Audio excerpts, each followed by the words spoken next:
పేరు గొర్రెల కొమరే, హుస్నాబాద్ ఆరపల్లె గ్రామానికి చెందినవాడిని.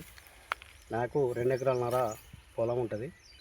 అయితే మంచిగా చెర్ల నీళ్ళు ఉన్నాయనే ఆలోచనతో నాటు వేసిన.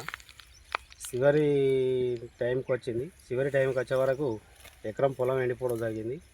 ఆ ఎకరం పొలం ఇంకొక ఎకరం 30 గుంటలంత ఉంటుంది. అది కూడా చివరి దాకా పారదా అనే నమ్మకం లేదు. అట్లే నేను ఇవరకు 2 బోర్లు వేసడం జరిగింది. బావి ఉంది, బోర్లు నీళ్ళు వెళ్తలేవు, బావిలో నీళ్ళు వెళ్తలేవు.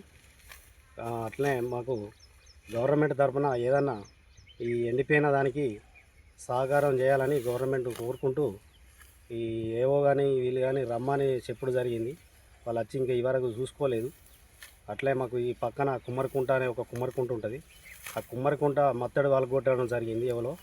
ఆ మత్తడి ఎవరు వాళ్ళగొట్టారు ఏంది అని ఇరిగేషన్ డిపార్ట్మెంట్ కూడా చెప్పడం జరిగింది. ఆ ఇరిగేషన్ డిపార్ట్మెంట్ వాళ్ళు వచ్చింది లేదు, చూసింది లేదు. ఆ మత్తడి కనుక కట్టి మాకు ఈ సిర్ల స్టోర్ నీళ్ళు ఉంటే మాకు ఈ బావిల్లో నీళ్ళు ఉండి మాకు ఈ పొలాలు మంచిగా వారు. అదేవిధంగా మన మంత్రి అయిన పొన్నం ప్రభాకర్ గారిని వేడుకోవడం జరుగుతుంది. మాకు వెంటనే గౌరవెల్లి ప్రాజెక్టు ద్వారా ఈ కెనాల్ నీళ్ళు ఇచ్చి మా రైతులమైన దయదలిసి మాకు ఈ కెనాల్ నీళ్ళు చెప్పన చేయాలని కోరుకుంటున్నాం.